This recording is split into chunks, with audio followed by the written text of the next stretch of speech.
So this is from The Empire Strikes Back. This is a full armature.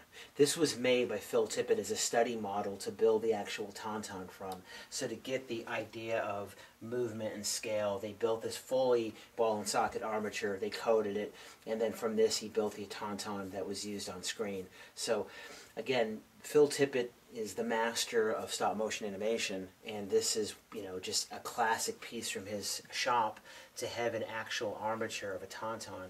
It's pretty fantastic.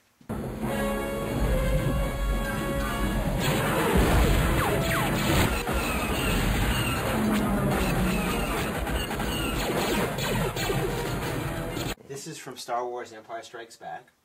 Constructed of plastic and styrene, hand-painted by Phil Tippett, and this was used on Hoth. This was a background atta. You know, it's extraordinary. This is screen used. This is pretty cool, again, from Phil Tippett's shop.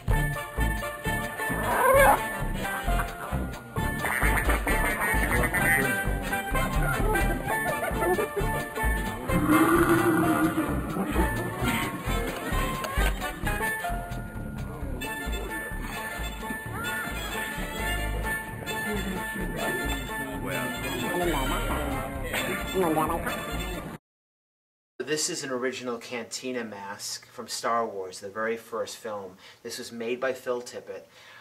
I mean, you can't even express how rare and important it is to have an object from Star Wars that comes from Phil Tippett's archive, made by him, that's actually used on screen. This is extraordinary. I mean, there's no other hyperbole for it. This is a real Cantina Creature mask. I mean, how many of them can survive? This comes directly from Phil Tippett's archive, made by Phil. And then keeping with that, we have another Cantina Creature, probably more recognizable. Another great Cantina Creature from the first Star Wars movie. We also have the hands that he wore. So again, to give size of scale, it's pretty big. It's almost 2 feet tall. Just a really, really cool piece. The Star Wars items that we have are once in a lifetime. There'll never be Star Wars pieces again unless Mr. Lucas decides to sell his archive, but this is as good as it's ever going to get for Star Wars fans. And to have all of these things from the first film, it's extraordinary.